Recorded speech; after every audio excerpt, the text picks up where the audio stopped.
Now, the rest of the story. From the time she was small, there was never any doubt of Maria Magdalena's future. She would be a concert violinist. Her father, an officer in the Prussian army in that dawning 20th century, demanded that Maria be liberally educated, that she be taught poetry and languages and etiquette in the finest schools, and that she was. But it was Maria's mother who first recognized her daughter's considerable musical talent, and who arranged for the little girl to have daily lessons on the piano and violin. Soon Maria's private instructor realized that he was not competent to nurture the young lady's extraordinary gift. So, marveling at her prowess as a violinist, the instructor suggested she be sent to Weimar to study with a more experienced professor. And Maria was sent to Weimar. And after her first few lessons, her new professor said that he could not recall a prodigy so prodigious. Surely Maria would someday be a great concert artist, he said. So the Prussian discipline of Maria's early childhood seemed to be paying off. In any case, her attitude toward her instrument was well suited to the rigors of an aspiring virtuoso. By 1921, the determined pupil was ready for the creme de la creme of music schools, Berlin's State Musical Academy, the Hochschule für Musik. With a golden talent such as hers and the strength and stamina to perfect it, certainly she would rank with the illustrious Fritz Kreisler one day. By the way, Maria was now 16. More than 20 hours a week she spent perfecting technique alone, harmonics, leaps, rapid diatonic scales, chromatic scales in thirds.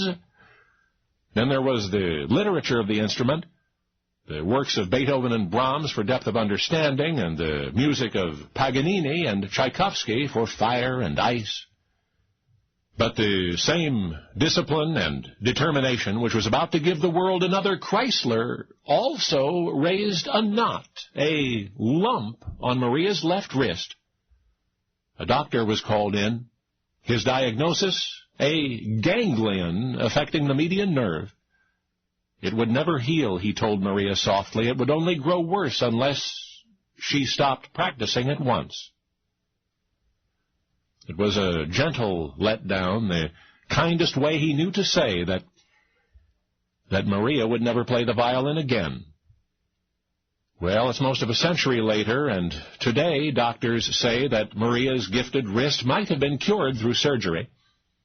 But just as Beethoven's deafness might have been alleviated through the miracles of modern medicine, a question remains. Would the music have been the same?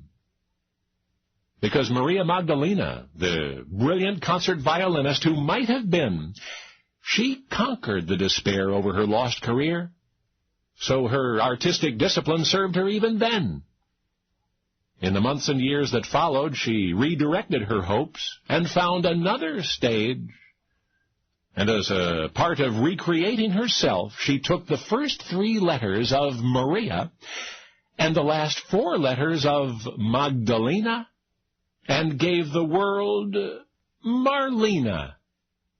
Marlene Dietrich, the glorious star of the silver screen, whom no one can imagine anywhere else.